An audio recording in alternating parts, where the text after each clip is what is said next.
For a long time, we've all been watching Sam's, interesting projects. I read Burning Man comes to my mind, a countercultural revelry kind of thing. Then on to these much more serious projects, his little uh, cabin there where he's running it by solar power and making all these calculations and equations that I couldn't understand at all. Very impressive.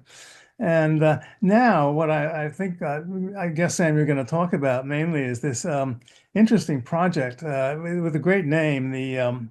What is it? The Mars College Institute for Insurrectionary Ecology. Insurrectionary ecology. That's a great term. And I think that's what it's all about. Like Burning Man is off in the desert, but I looked it up on the map. I was curious about really where it was. It's up north of San Diego, way up in the high desert, I guess, really, on the other side of the Salton Sea, is my understanding. You can tell us more about the environment there. So that's it for me. I just wanted to mention Sam has a Patreon account. You can just go there, sign up, and you'll get his, if you haven't done this already, periodic updates and give him some money to keep him going with all this. So, with no further ado, take it, Sam. All right. Well, yeah, I guess where I'll start is how I found Mars College. Um, and like Mars College is just a very unique and strange thing happening sort of near the town of Bombay Beach, which is a very unique and strange town. Um, and so there are all these sort of layers of how it's sort of come to be. But 3 years ago, I guess that would have been in I sold my house in Portland at the end of 2022. And I decided that like I was going to live in my bus for a full year and just see if I liked it. And but also decided that like I wanted to get out of Portland and go do something for the particularly for the winter. And a friend had sent me a uh, application or like a link to Mars College, and the stuff they were interested in was seemed super interesting to me. So I called the guy who started it, whose name is Freeman, and we talked for a while. And I ended up like deciding to go down and making that my plan. And but then I got down here, and the town of Bombay Beach is very like it was like a boom town. It was like a resort town, and then it got flooded, and then it got the ocean receded, and then it flooded again, and then it receded again. And so there are all these like Airstream trailers that are all flooded and graffiti everywhere. It's a very sort of particular state of decay. Um, and then artists have come in and started sort of transforming the lots. And so I got here and I was like, wow, this is a weird place. I hope I like these people. Um, and it turned out that they had like just this pile of pretty decent solar equipment and no idea how to set it up because the person who had previously set it up didn't show up that year. Um, and so I had just been working for a company that did small scale solar installations for like vans and tiny homes and buses and stuff. And I was like, well, I know how to do that. And so I quickly became Solar Sam. And now everyone here knows me as Solar Sam. Um, and now I run the whole solar microgrid that powers Mars College. So I sort of came here and immediately sort of found a role that is kind of like perfect for me and find is like has been a really interesting challenge of like how do you run an off grid community entirely on solar for 3 months. Um, and so that was sort of my entry point into it. Um, and I guess let's see. Um, Maybe I'll pause there for questions, comments. Sounds fast, Sam. Can you, when you get a chance, can you send some pictures of what the community looks like sometime? Yeah, actually, maybe I think this might be, instead of me trying to describe it, maybe I can just share my screen and go through my Google Photos. Um, let's see. How How do many you how do full-time you residents are there, Sam? I'm sorry, Ann. Um, so in the orbit of Mars College, which includes people who are at the actual camp, which is a mile outside of Bombay Beach, and then people who live in Bombay Beach but still participate, there's about 80 people. And then the number of people who are actually living at the camp at any given time is roughly 30. how do you spell, is it Mars? Yep. And though their website is mars.college. Um, Is but there, yeah, just like the planet. And I tell people sometimes that it feels more like Mars than it does a college sometimes. can you tell us a little bit about the typical person that has found their way to your community? I mean, age-wise, education-wise. It's remarkably diverse. And like there's a lot of people, like the funny thing is that so it's not really a lot of the people who started it are interested in tech and have been really at the forefront of like generative AI that's been happening. So there's like a certain group of people here who are sort of doing cutting edge AI research. But then there's also a sort of subset of people who I think I fall into this category who are sort of more interested in the infrastructure of Mars and like that is their interest or area of inquiry. And Hmm. then there's other people who are just, artists, welders, musicians, and sort of so like there's a theme of general sort of like creativity and sort of exploration of a topic. But other than that, it's pretty broad. And then there's a lot of people, there's a crossover with the community to a community in India. And so there's just like a lot of international people. We've got people from China and Bangladesh and Berlin and Brazil and Russia and so Barcelona, Portugal, Wow. like just all over. And so we get like a very diverse group of people with very diverse skills and also quite a range of ages from like early 20s to 50s 60s. Mhm. uh, Yeah. Sam, I wonder if I could ask you just to show us some of your slides. You had this really wonderful string of slides, and just a week or two ago you sent. yeah, well I Just was trying to I think I sent I sent a request because I'm not allowed to share. I think Dad you have to approve or whoever is the oh no, you did. Okay, never mind. um so let me just figure out how to do this. I think it was okay. There we are. Okay. So now we got the There photos. we go. there we Yeah, go. great. Okay. So I'm just gonna move you guys over a little bit. This is when my computer wasn't working. All right. So you'll just get a quick this was Dust Devil that we had earlier. Hold on, let me Whoa, very uh cool. Ooh, That's neat. it was just the other day. Um and this is like someone built a dome. A guy named Jordan built a geodesic dome. Um, and this is, let's see if I can find a good shot of the camp. This is inside the dome. Huh. Here's a good shot of the sort of camp itself. And so there are four buildings which each relate to different. Let me see if I can. I'm going to go back to earlier when I got here, show you what it looks like. Um, so this was tool camp when we were just building it, and so They build all of the structures out of pallet racks, the same kind of racking that they use at Costco. Mhm. Yep. Yeah. It's really standardized, and you can make multi-level structures that can handle 50, 60-mile-an-hour winds at times. And so this was like the beginning of it, and I think I've got a time lapse of us putting the solar on it.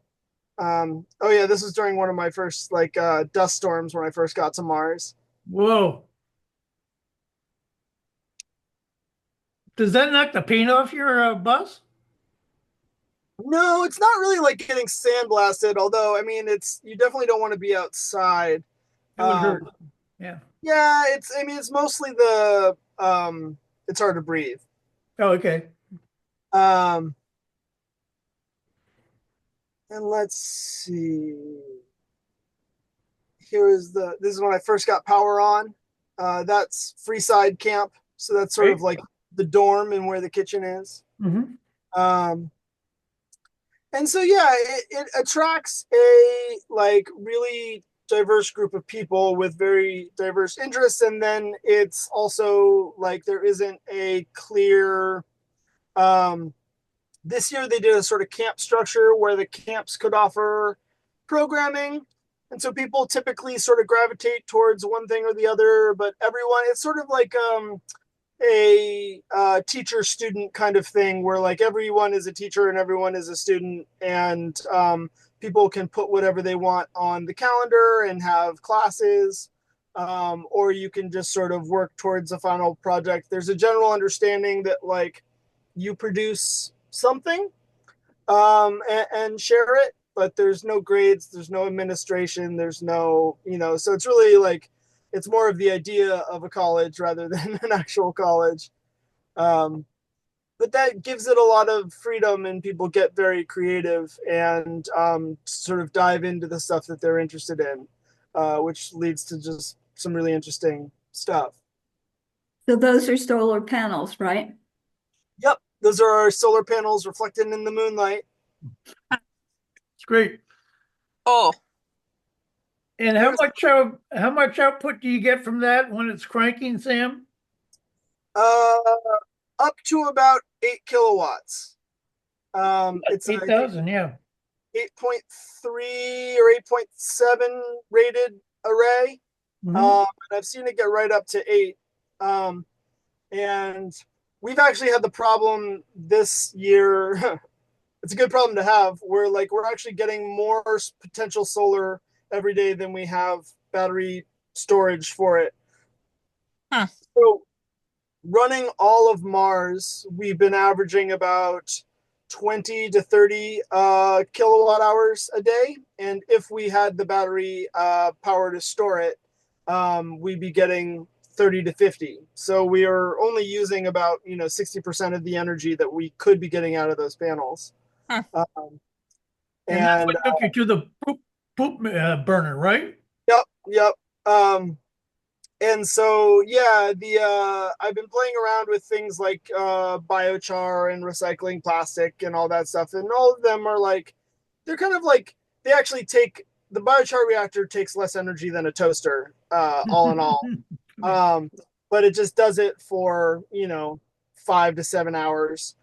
Um, and so when the batteries get full at around 11 ish, then I can dump that power into the biochar reactor, and then that produces biochar and then the wood gas or poop gas, as I've been calling it. Um, and we can like cook with that or generate electricity. And so like doing it the way that I've been doing it with electricity when you're in a city like doesn't necessarily make a lot of sense. I mean, for a number of reasons, like you don't need it.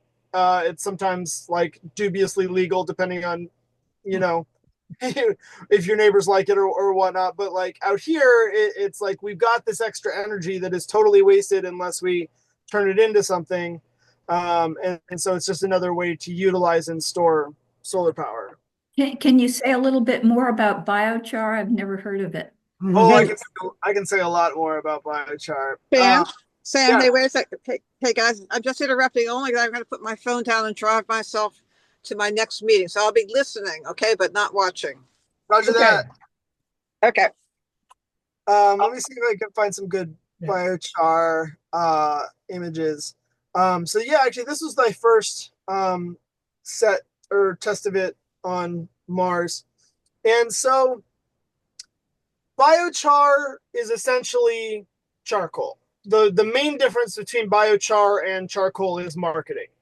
Or it's like they're trying to like it's a way of accentuating or highlighting the fact that the material that you're making the charcoal out of is biological, renewable, non-fossil carbon.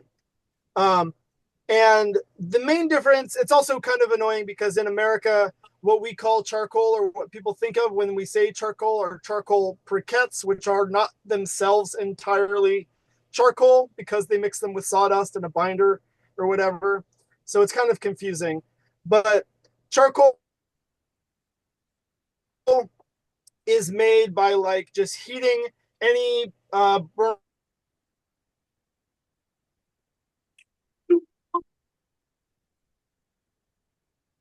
Satellite connection issue. burnable material, but typically hardwood.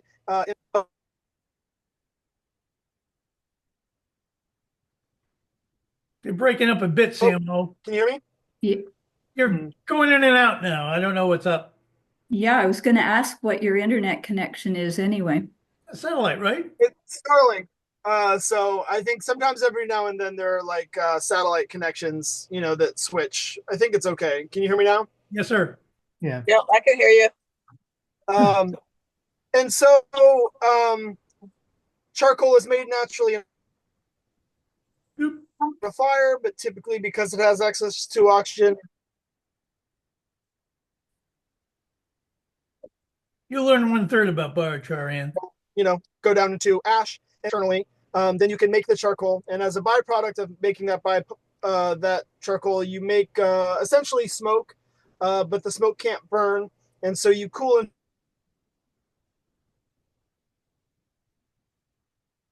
filter the smoke, and it becomes a flammable gas. What gas is it? Methane All or right, what? let's see if it's not. Or some component of it typically is, but it's not the main component like natural gas. It's like a mixture of hydrogen, carbon monoxide, and light chain hydrocarbons that have the general formula CXHX. And when it comes out of the material, there's like water vapor, and then there's like what we would call tar or creosote and all that stuff, like the heavier elements. But if you just cool the smoke as it's coming out, everything that can condense into a liquid at room temperature will condense into a liquid at room temperature. And so that sort of naturally filters it and selects for the lightest compounds. That's great. So what you're left with is this really clean blue flame that you can use for all sorts of things. It's very similar in calorific content and like quality to natural gas, So but what it's do you not. use it for? Well, I've been trying to figure that out. Like, what can I use it for? This was one of my first tests. I think. Let's see this. This was me boiling water for the first time. Using it. I don't know if this video is going to come through. We'll see. There you go. Yeah. Look at that. Yeah, sure. So that was my first time boiling water or cooking food with it. And then I got all excited because that was the first time I had made like tea, and I went around and was like, "Hey, who wants poop gas tea?" And yeah, people weren't interested. And I guess I did a Patreon post about this. So if you've seen it, then this makes sense. But if not, let me preface this by one of the main things I've been doing with biochar is I have a dry composting toilet in the bus that works great, but it doesn't really compost stuff. It just sort of dries it out and mitigates the smell and has airflow and all that. So I started taking the solid waste from my biochar reactor or from my composting toilet and then putting it into the biochar reactor. And so when I make the wood gas from poop, I call it poop gas. And so this is one of my runs. So you can see it like becoming charcoal. And then this was me cooking with it. You can see how like clean and like, you know, propane like the flame is. And then I also, you can run a generator on it, it turns out, and actually produce electricity. This was it running, my friend Andra had this like old stove from 1960s Airstream. And so I converted that to run on the gas. So now we can cook with it. This is it running a generator. Right. Can you store this stuff without blowing yourself up, or does it have to be highly compressed and all that? Well, you're kind of more likely to blow yourself up if you try and highly compress it. And so in this form, like any flammable material, you don't want to store too much of it all together.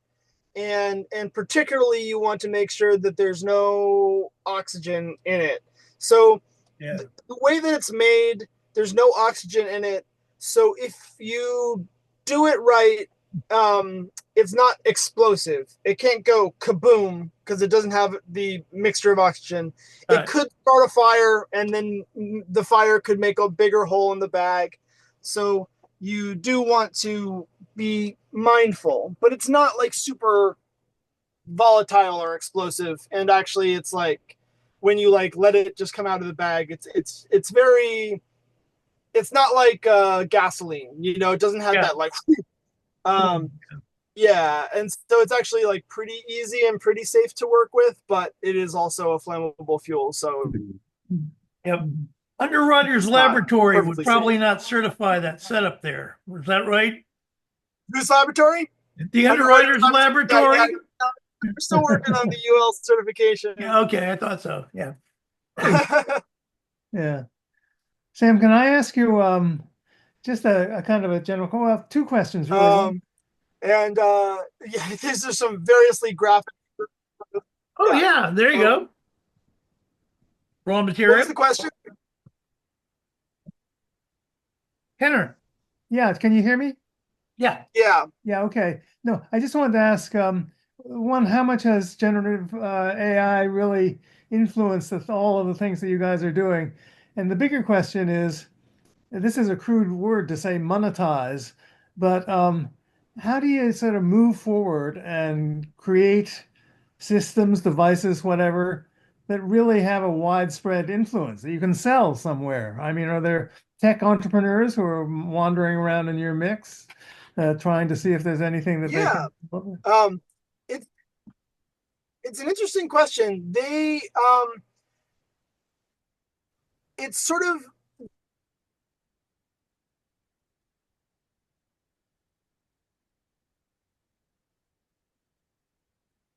I thought the generative AI stuff is sort of them are working on a platform called Eden.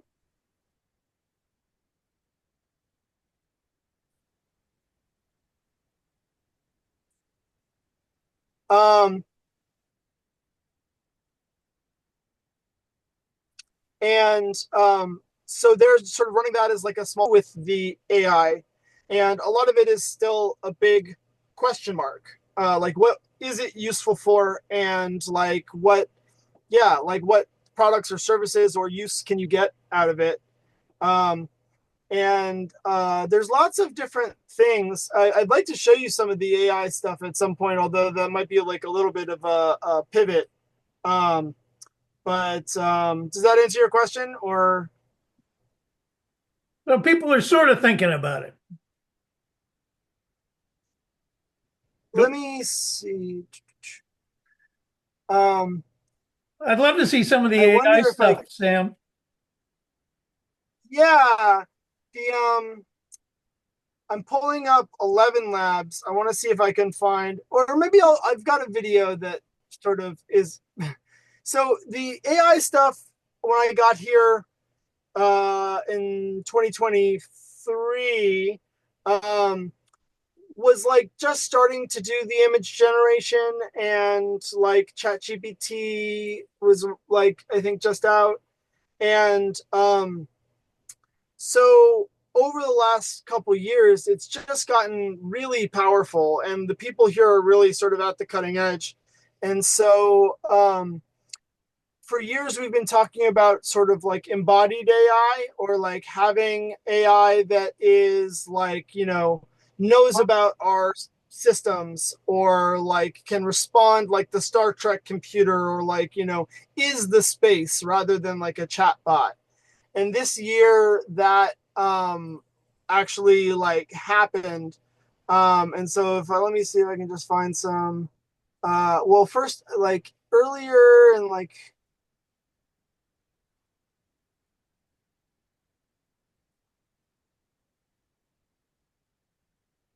oh wait, this was last year. Sorry, I went to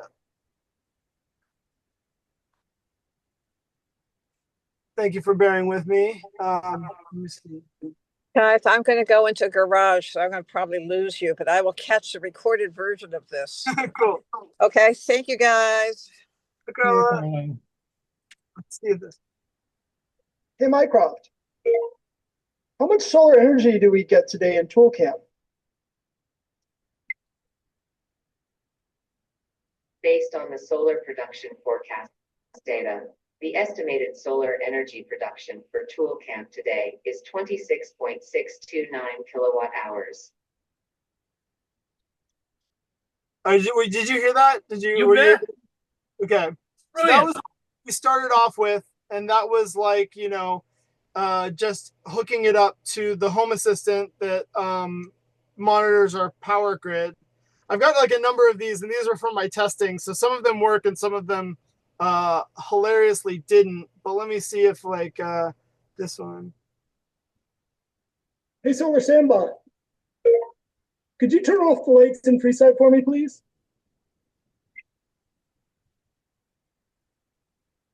There you go. Brilliant. And then that was in the very, very beginning of Mars. And then by the end, we got to the point where like you can talk to this structure that I built in real time, and it will just like generate the content. Let's see if I've got, this is the octopod. So this was part of my final project. And at one point I was just sort of like experimenting with it. Let's see if, which one's the good one? I think.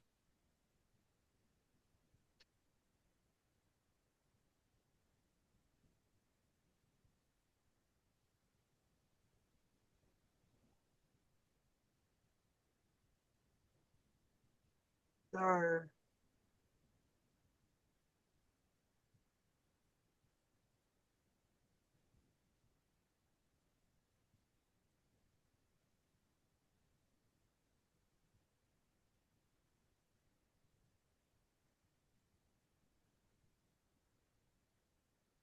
These, you speak of powerful currents that flow through the hearts of many.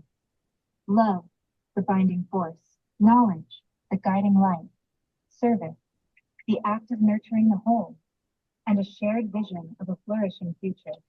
These are potent sources of meaning, capable of sustaining individuals and shaping civilizations.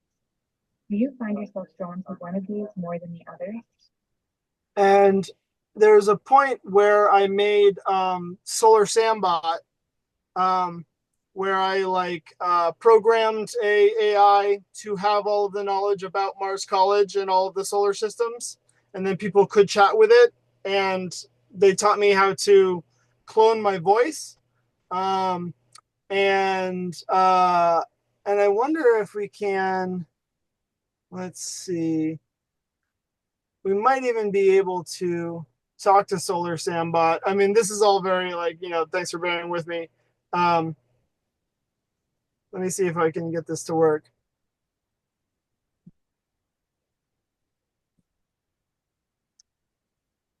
Solar Sandbot, are you there? Yes, I'm here. Solar Sandbot at your service, ready to help guide you toward a solar-powered future. What can I do for you today? Are you curious about off-grid solar systems, exobiotic symbiosis, or perhaps the path from our time to the regenerative future? Yeah, well, can you just tell me how solar panels work? Absolutely. Solar panels work by converting sunlight into electricity using the photovoltaic effect. Photons from the sun strike the silicon in the solar panel, which knocks electrons loose, creating an electric current. This current is then captured and can be used to power devices or stored in batteries. Does that make sense? That makes a Are you lot of wondering how the sense. different materials? Wonderful. I'm glad I could explain it clearly. Solar energy is so abundant, especially in places like Bombay Beach. Are you planning on using solar panels for a specific project, or are you just curious about the general concept? Yeah, well, I run the solar microgrid at Mars College. That's fantastic. Running the solar microgrid at Mars College sounds like an amazing opportunity to put regenerative design into practice. I know that Mars College has 4 different camp systems: Bodywork, Freeside, Mars Research, and Tool Camp, each with slightly different solar setups. Do you have a specific camp you're working with, or a general question about the whole microgrid? Unbelievable. So, Hmm. yeah, it's gotten really good really fast. I mean, like all of the AI stuff. And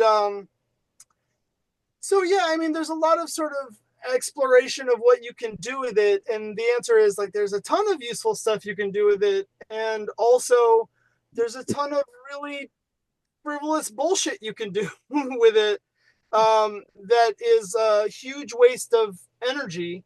Um, and so a big part of what I've been looking into recently is trying to get a handle on like what these tools actually cost in terms of energy, and then sort of how to leverage them.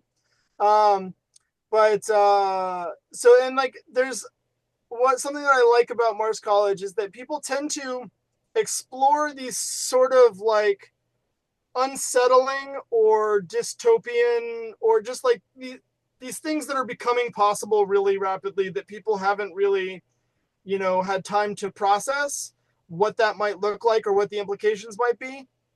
So, for example, and then they turn it into art instead of so you can sort of try it on and feel how uncomfortable it is before it's just like how we do everything. Um, and so there's a guy here named Vincent who made a AI roast mirror, who you stand in front of a mirror and then it like scans you and then like identifies your insecurities and then is like, well, look at you standing there with your red hat. Um, and you can set the setting from like mild to dark roast. And um, and so it's funny, it's mean sometimes, it's wrong sometimes, and but it's got that sort of let's play with it before it's like it's still using that same sort of machine learning and like facial recognition. And then last year a guy named Atten made a bot called Grigorovich that you had to be nice to, or it wouldn't help you. And and so you had to be like, please, thank you. And if you said something that Grigorovich didn't like, you would be demerited. Uh, and Like so yeah, Mac and it's Millie. yeah, people take these concepts of real issues that are arising and sort of play with them in a way that I think is really compelling. They also made a video generator. Let me see if I can find the.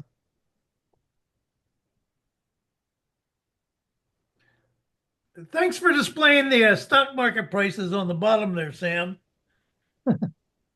Oh, this? Yeah. Well, usually it just says like, new temperature record. Um, let's see. Solar Sandbox.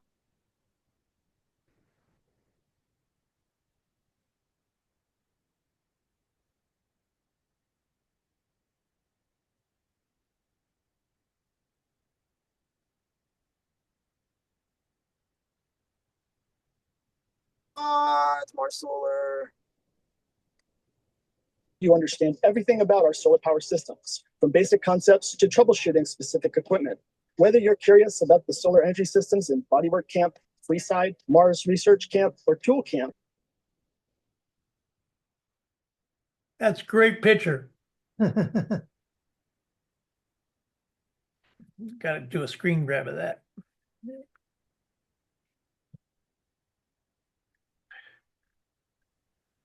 Ma'am, I'm Susie, and I am just fascinated to I can know. explain how your solar panels, batteries, and inverters work together to power. Oh.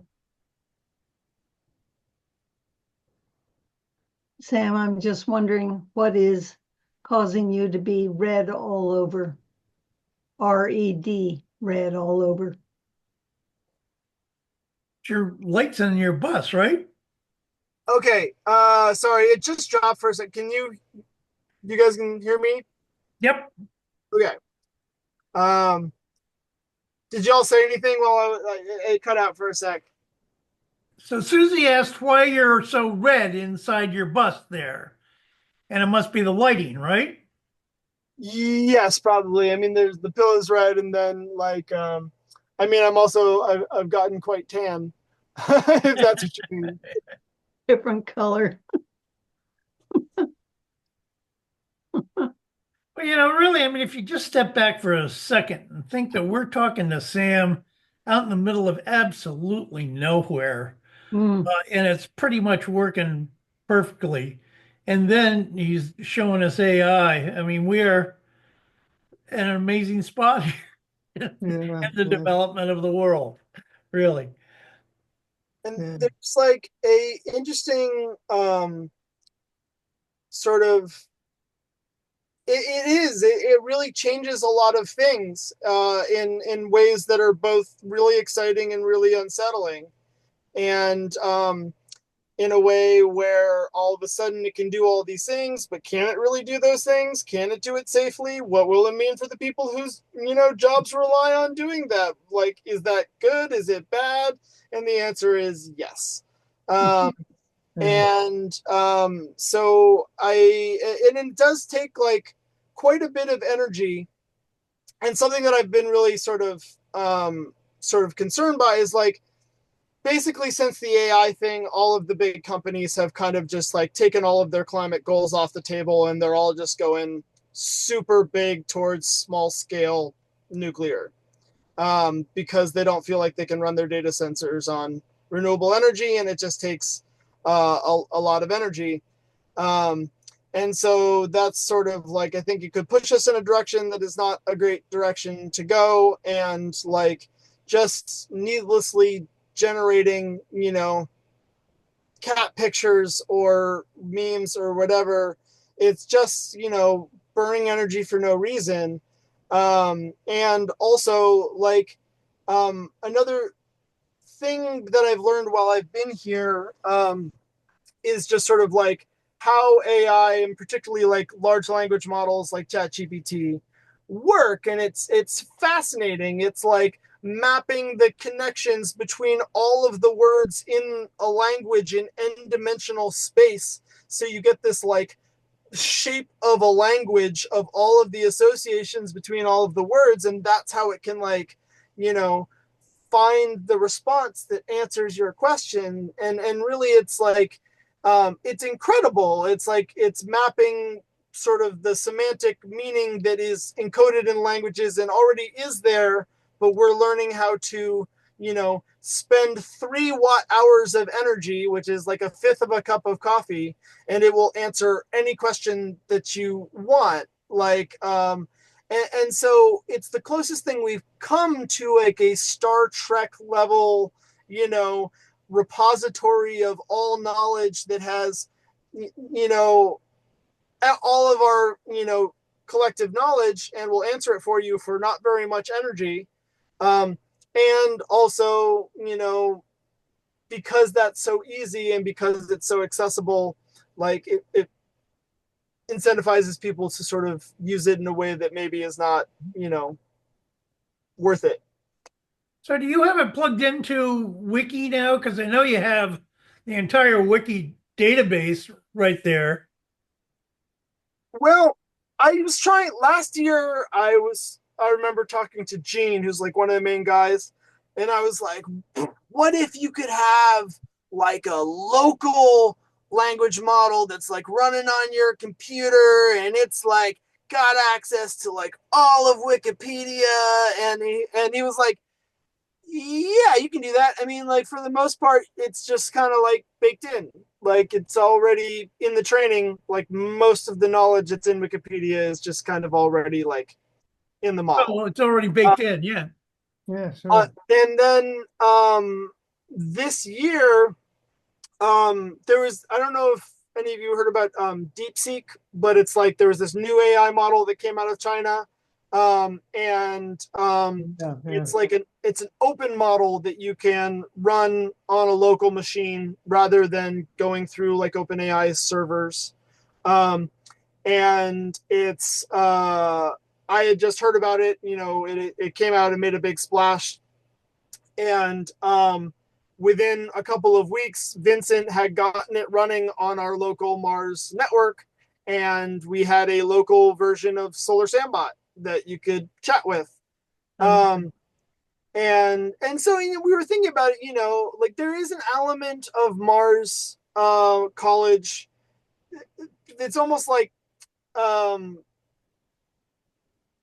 it's like post-apocalyptic, just like there's like burned out cars, and it is literally like a environmental wasteland. There's all of this like industrial or just like waste out in the desert, and like bullet casing. It's very intense. And so like finding those like I sort of lost my train of thought, but like it's a place to sort of like try out and experiment with these like new technologies, hopefully before the apocalypse. And I don't know, I started thinking about two things at once and I lost my train of thought. Forgive me. Okay.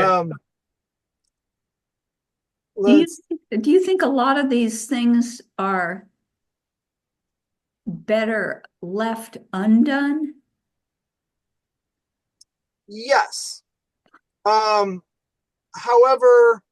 I kind of look at AI similar to how I look at nuclear weapons or nuclear energy, which is that like I have huge concerns and I feel like maybe we shouldn't have done that, but nobody asked me, and it seems like humans generally are going to do it anyway. So like there is an element of just sort of like it's both good or bad. I don't know if we should do this, but it does seem to be kind of happening either way. So finding a path through what is now possible seems to be the way that I look at it. But there are a lot of things about it that are concerning. Mm-hmm.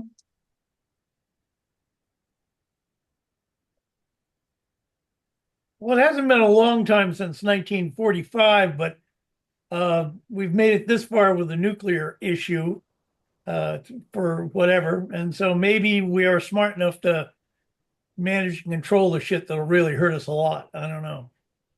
Maybe. Yeah, maybe. Maybe not. Yeah. And so, yeah, I mean, there is like this sort of like sci-fi aspect or post-apocalyptic aspect that people tend to sort of like play with at Mars College, which I find sort of interesting. And like the AI sort of Star Trek thing, I don't know. It's at times it's very strange, and also sometimes it's hard to talk about without just sounding totally crazy, because you're like, I made this bot and then I trained it with my voice, then I was talking with the bot of myself, and it's like it's very crazy. It's brilliant. Yeah, there's a fine line. Is there anybody there who goes around and tries to collect the trash and figure out what could be done with it? Is there anybody who's into the native plants in the desert? What kind of animals and insects are you living with? Definitely. there's a class called the Desert Ecology class, and they go on field trips and they go and sort of learn about the local ecology. Um, I've been going around, like a big part of my final project this year. Well, I mean, like, because I do sort of work with plastic recycling and trash stuff. So let's see. Can you see my screen? Yep. So I started going out and sort of taking walks. Let's see. And starting to pick up trash. And first of all, you get really fascinating trash. But all of them are these artifacts from like different, because people have lived here. I mean, or at least, I mean, people lived here for tens of thousands of years. But the like, there's a lot of like different layers of sort of household waste that people are just like left in the desert.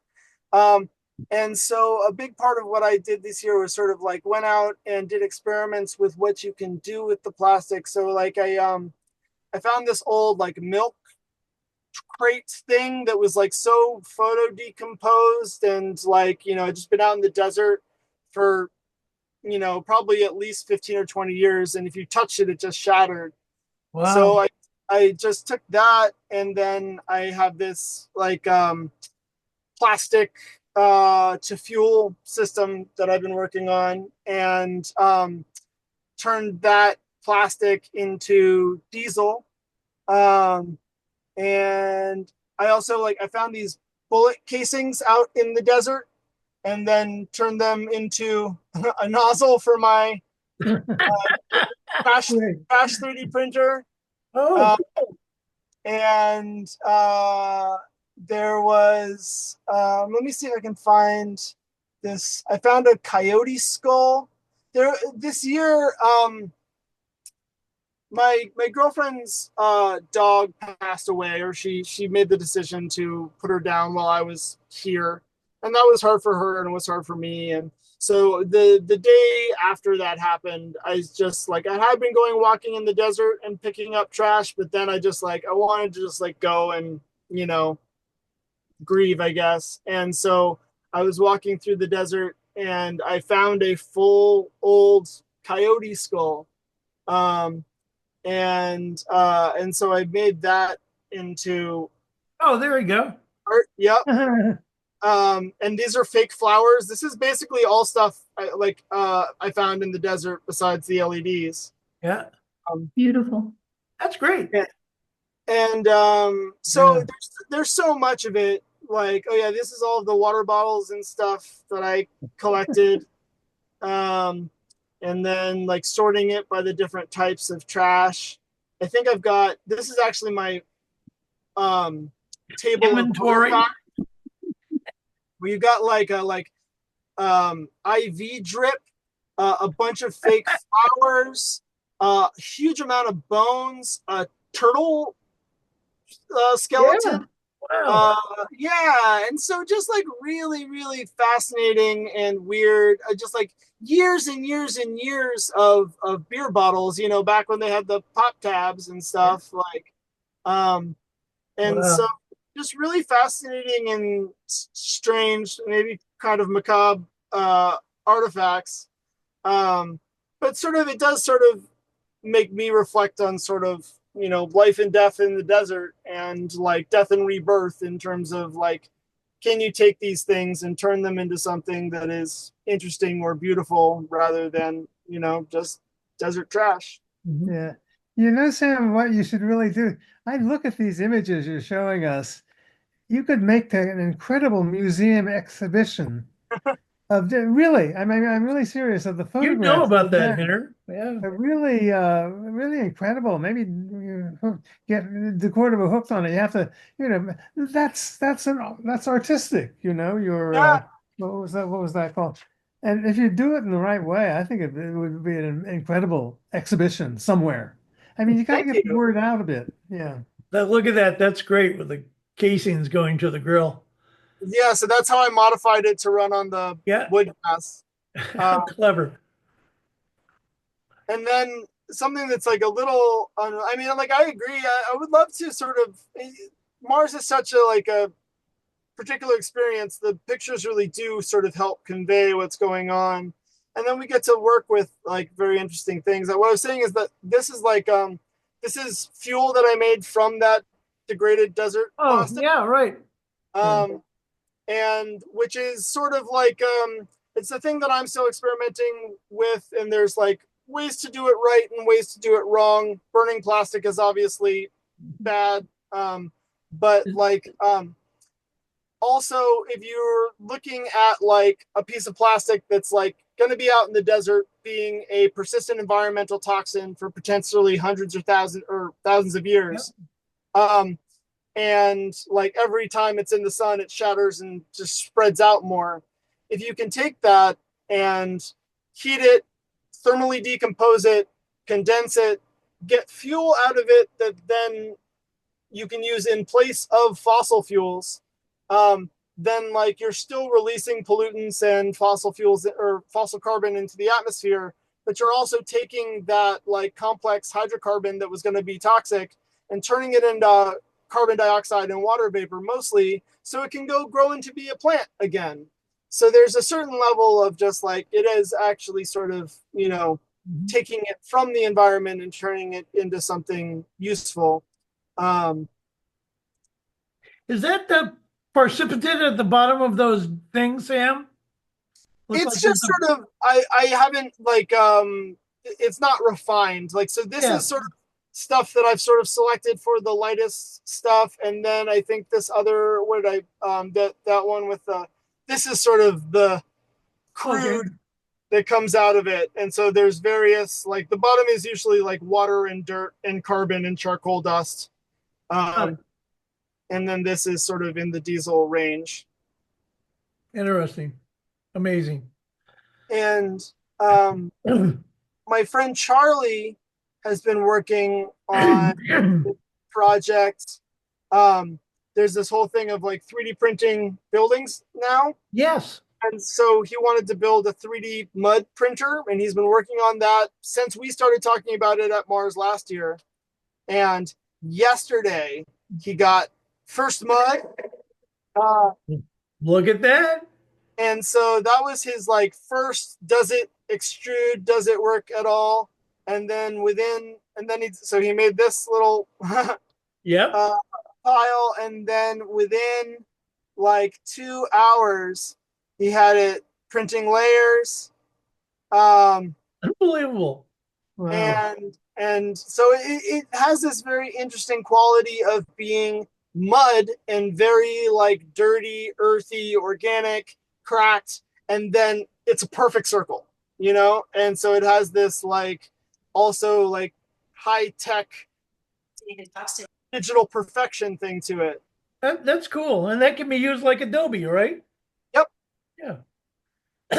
Oh yeah, it won't take long before you can make good size that stuff. And would the concept to be make small ones and then stack them? Is that the easier way to sort of build with them?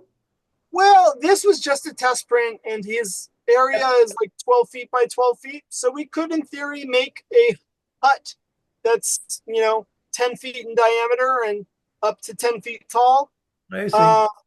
With this system, with no modifications. This was also like his most sort of basic, like, can you do it?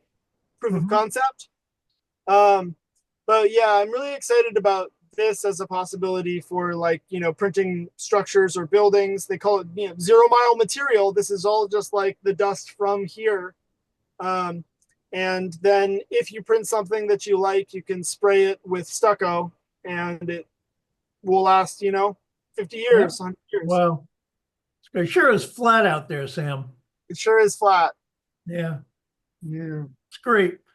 Well, this is just fascinating. I think this is yeah, I know there's a lot going on, and it's kind of hard to describe, but it is very interesting the way that people just sort of play, and there's a lot of just sort of like creativity that goes into the AI and the art that people make, and then there's like a lot of creativity that goes into the infrastructure. Like, yeah, like building the gantry isn't easy. I mean, no, that's brilliant. Yeah. and useful stuff to know. And it puts you very close to your resource consumption, like, we're close to our trash, we're close to the weather, we're close to our power. And so it's like with minimal consequences, you can sort of play out, or like learn how to deal with those things before you really like need them, or before the power goes out, you learn about solar panels. And I don't know. So it's got like a very experimental, creative vibe, but it's hard to describe. It's great. And where did you get the "Can You Lick It" chart? I love that. Oh yeah, oh, yeah. This is the periodic table of Can You Lick It? Sure, it's probably fine. Please That's reconsider. great. Yeah, the heavy elements get a little dicey, don't they? Yeah, That's great. Well, I'm I glad don't know. I somebody don't made know. that. So, well, I don't know how long you want to keep on going. I don't know how people have. We usually hang around for about an hour. Do people have stuff they want to ask Sam that we haven't covered or anything else? Yes, no? Well, can I just one just further thought about, how artistic a lot Oh, of this is. I just think that this whole let's say Mars College needs a bit more PR, and I think you should get a good designer and you can make a lovely book, really nice. It could be a bestseller, really. The images are so great. The story is interesting. What you're doing is really great. And you need you need a cultural consultant. well, I guess. Henry, you've done enough of this stuff, whether it's exhibitions and or books and or anything else. If Sam is interested in working with you, you're a guy to But talk to. I'm not a designer though. You need a graphic designer that we're in a golden age of graphic design. And this Sure. is a perfect sort of target. A really interesting, rich project like this would make a run of something printable, probably. That's great. And that Just a chair. suggestion, It's a yeah. wonderful picture, isn't I it? really Yeah. love that Uh-huh. photo. Yeah, it really sums it up. Yep. Right there. Matter of fact. Yeah. Okay. Uh, well then, Sam, you have been great to get up at 8 o'clock in the morning and come visit with us. I'm always just blown away with what you're doing, and I'm so proud of what you're doing and all the rest. So, we will catch up with you. Oh, look at that! You made that. That's very out of plastic, no doubt, right? Yeah, out Oh, of a nice. lawn sign. Right. So the more the wind comes, the more the windy lights up. Brilliant. That's cool. I love that. Anyways, this has all been great. We'll be in touch with you, Samo. Anybody else have anything anywhere?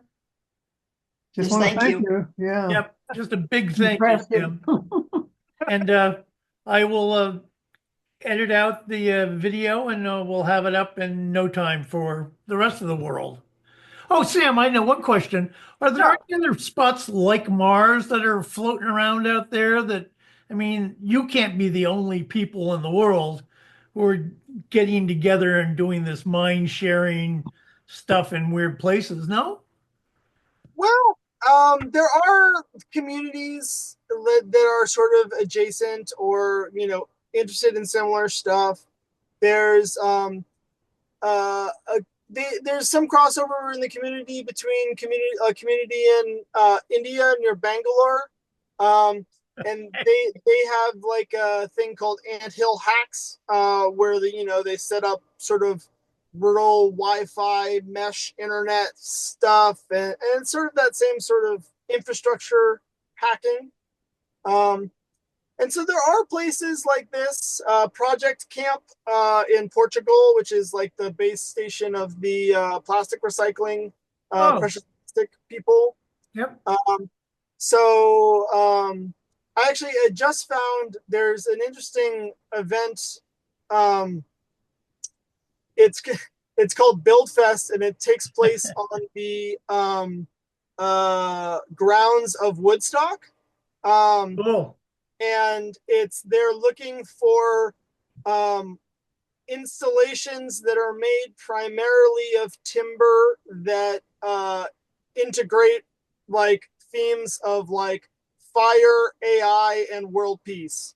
And so I was thinking about applying for that. That's in September. And they technically it's for design staff of like accredited universities. So I emailed them and I was like, does Mars College count? And they were like, we encourage you to apply. That's great. That'd So be a great chance. Yeah. yeah, and so I might try and like take the octopod and sort of wrap up some of this stuff. Um, and so yeah, there are people who are doing this kind of stuff, but like Mars is like the best I've found so far. And I'd love to see there be more that you could sort of go between. Is there a vision for the future of Mar? I mean, you don't. There must be. You don't want it too big, and you don't want it too commercial. And how do you? What are people going to do about that? Or have you thought about it? We take it year by year. Yep. But like this year we did the camp model, and then that makes it so that logistically, it has its own challenges. But there is that question of like, don't want to expand, and like, you like want to make sure that the people that are here are responsible and safe. And also, want to be able to accommodate people who want to participate. So it's an open question every year how we're going to do it. And we've been sort of moving, I think, towards trying to do it in a decentralized way where if we didn't do it here or couldn't do it here, like we could still, it's more of a format rather than like a place. And who you seem to be on a leadership team as well. Who are the other people who sort of do the planning for this, Samo? Well, Charlie, the guy who built the printer, Yep. Earth printer, he actually also went to Colorado College, Oh, wow. 10 years after me. And so he and I run Tool Camp. And then my friends Josh and Amy run Freeside. And so there's individual people from all of the camps. I get it. And Okay. they Yep. have like a weekly sort of leadership meeting, but leadership defined as whoever wants to attend and sort of. And is and- Freeman still in the equation? Yeah, but Freeman is a man of few words and just sort of likes to be in the background, sort of like letting things happen rather than making things happen, but still making things happen. And so it's his land that we're on, and we use a lot of his like materials, like the pallet racks and stuff. Like he sort of seeded it, but he's sort of like not really a core organizer, and I think that's the way that he likes it. Great. Well, this has been mind-blowing for me. I think everybody else has enjoyed it. So we're going to sign off and say thank you again. Thank And you, we'll thank see you. you all Thank you, next Sam. Wonderful. month. Yeah. Yeah, Yeah. great to see all your faces.